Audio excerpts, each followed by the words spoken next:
I'm Kristen Forster, and this is Crumbs under the table. So welcome to this morning's thought.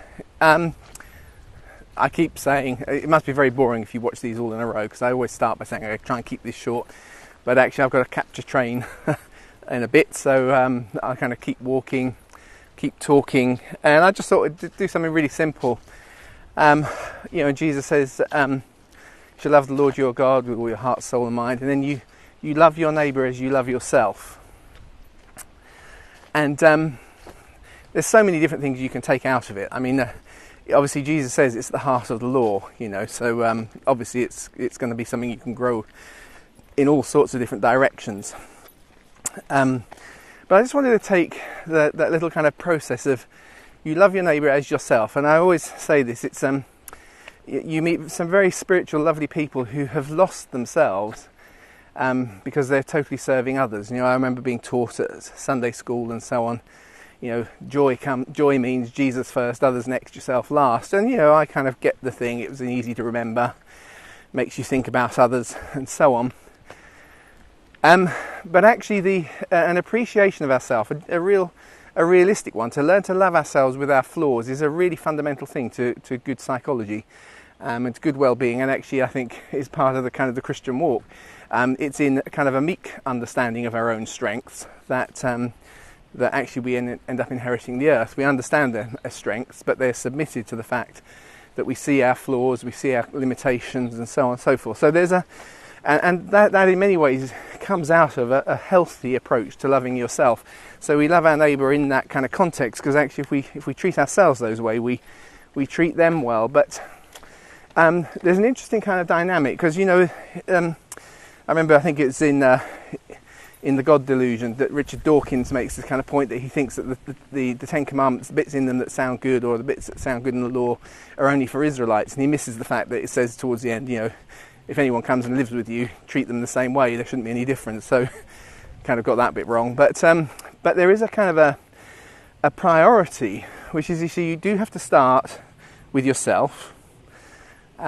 Which doesn't mean to say that becomes the ultimate end. So love isn't ultimately rooted in ourselves, but it starts. We have to understand ourselves, appreciate ourselves, know what value we have to give, know what our areas where we need others in. So it does kind of start there, and then it does move on to the neighbour. But of course, as Jesus would illustrate, the concept of neighbour then needs to be stretched.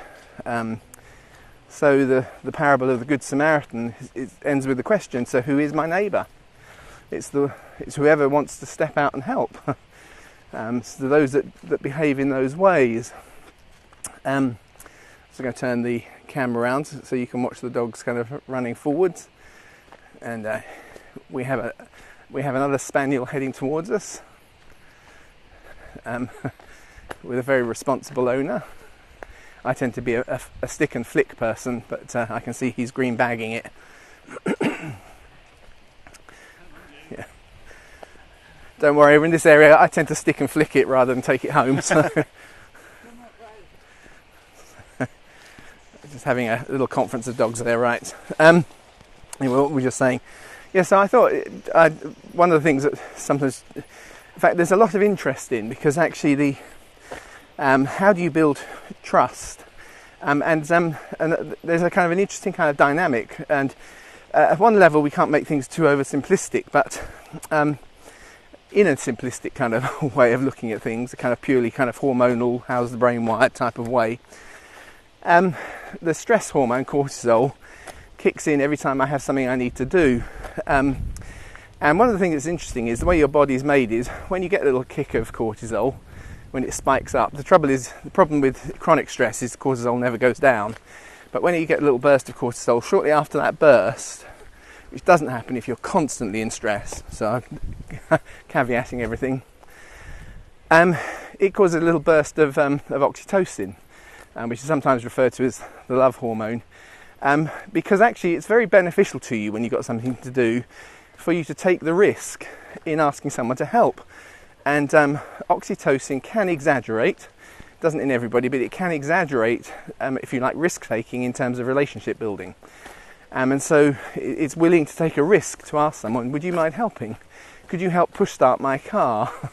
See, so because the stress kind of actually naturally produces a greater desire in us to reach out. And interestingly then, that vulnerability creates a kind of little burst of oxytocin in the person you ask, which means they're more likely to respond to you kindly out of you asking out of vulnerability. So they kind of come alongside you and they help you do something together. And if at the end of that, and it is an if, but if you it seems that if you celebrate, acknowledge and kind of connect with the eye-to-eye contact and the thanks and so on, actually it seems to lock something in, just as the serotonin is kind of kicking in. And the upshot is that by loving my neighbour, if you like, taking a risk, asking my neighbour to help, my neighbour taking a risk with me and offering to help, we build a little connection, a little foundation of trust, which means that we'll tend to be more pro-social with that person in the future. It's not kind of rocket science, is it? And if we do that a lot, we'll get very strongly connected to them. Now, when that happens, we then have a slight kind of hurdle to overcome, which is that the flip side of that is it can produce an us versus them, i.e. you're in my circle of trust and that person's outside. And of course that can then become the foundation of things like racism. People of my colour and my community and from my area I get on with, but people from outside I don't. Because actually that kind of, those things start to kind of build. But here's the social behaviour that stretches outside of those boundaries. It almost always comes by the same process. So in other words, as I practice loving my neighbour as myself, every now and again it's in the practice of that I will discover the energy to love the Samaritan down the road who I wouldn't have normally considered my neighbour. It can equally, if I do it wrongly, it can just bond me strongly to a person and ignore those down the road. But if I'm going to actually love those who are further away from me, it does come as a consequence, if you like, of the practice of loving those who are close. So I love myself first, not in a self-centered narcissistic way, but in a healthy way. That love allows me the security to reach out, stretch it out and start to make connections beyond just family, to create community. And if I do that healthily, it gives birth to the opportunity to become a lover of mankind more generally. So I'm nearly at the end of what I wanted to say this morning, but what's all the point of that? Well, it's interesting that politically you'll often hear people who talk about loving all of humanity. And the trouble is, at that level, they're really using love in its Greek kind of roots, where love is an abstract word, and they can paint anything they like into that word. Hebrew is a much more concrete language. Love is a verb, not a noun, kind of thing. I mean, that's a simplistic way of putting it. It's not actually technically true. But it doesn't really deal. Ancient Hebrew doesn't deal with abstract concepts. We read them a lot in our Bibles, but that's because English is derived from Greek, which is an abstract language, and therefore we find the tone of the words that we use can be a little bit more abstract, whereas their Hebrew originals will be much more concrete. So love doesn't just mean I feel gooey about someone, it means I actually do something for them. I actually invest myself, I put myself out. I make it inconvenient to me to try and do things with them. So I'm just trying to think why I was going, because I've just had messages buzzing up on my phone that people were trying to contact me. Because I was just getting to a nice conclusion point about the practice of love. Just forgotten what I said. I can turn this around so you can see how confused I'm looking right now, as I've totally lost the thread of what I was thinking about them. Normally when this does happen to me, when I'm obviously in a live audience, someone will normally remind me of the last thing I just said, but right now I can't think what it was. So we've just been talking, hadn't we, about the growth of love,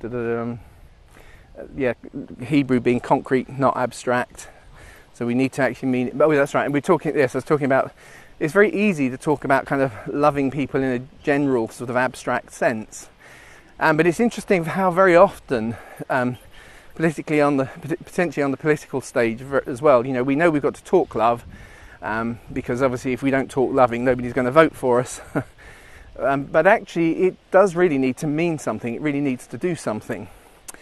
And so one of the things I'm often suspicious of is you very often find that the people who talk most about love are the ones who do least locally. Very often some of those who are, I don't mean universally this obviously, but very often some of those who are seen as prejudice are simply because actually in this proper healthy approach to love they recognise their own flaws and their weaknesses and their biases, but actually if your car broke down they would be out there pushing it with you, even though they may not obviously look like they would be practically, or they may not talk as if they were the most all-embracing person on the universe. And it's useful to kind of remind ourselves of that, that actually we understand love by what it does and not what it says, if I can put it that way. Yes, language is important, so I'm not dismissing that, but actually very often what we find is that there are those who are in that kind of cusp area where they've practiced, if you like, loving their neighbour to the point where it's become I love my neighbour in my community more than I love those outside, and because I express that I look like I'm a little insular person. But very often they're the ones who, when it comes down to it, have the ability to stretch outside of where they are, because our ability to kind of grow always comes by practicing at the level we're at. And so strangely it's very often, if you like, the breakthrough of those that may not seem as all-inclusive because they don't talk the language. They're quite happy with their group, and these are the people I care about, and these are the people I trust. But when the disaster happens, they're the ones that actually respond. Now, of course, they can be those that don't. So I'm not saying universally, I'm just saying I'm looking for the dynamic. And particularly in terms of how we judge each other and so on, which is to actually see what does love look like in action. And to make it concrete, not just abstract, because where we see that being practiced, even with people who can sometimes seem a little bit prejudiced, very often it's that practice that gives them the potential to stretch outside of where they are, and actually genuine pro-social behaviour grows out of practicing love in the context that we have it in already. So if I only know how to love myself, I need to start loving others like that. And then as I love others and I stretch it and I include my definition of my neighbours starts to spread. And as my definition starts to spread, there'll be times and challenges where actually I can step right outside. And that is, if you like, the growth of a genuinely loving community. It's not all about uniformity and we all think the same and we all talk about each other in exactly the same way. It is actually that in our different ways we are practicing something that then we discover we have the resource to stretch ourselves in and grow in. So those are my thoughts this morning. I needed to be a bit quick because I need now to leg it back home, get showered and get on the train. But it's been good to be with you this morning. I do enjoy the fact that I can do these things while walking. It takes any pressure off me to actually try and be good. It's just that I can just kind of do the kind of flow of thought, even when I totally forget what my flow of thought was. So until tomorrow, let's just turn the camera around. There you go. Until tomorrow, I'm not going to have a chance to sit down on my favourite bench today. Till tomorrow, I'll say goodbye and look forward to getting time with you again. See you then.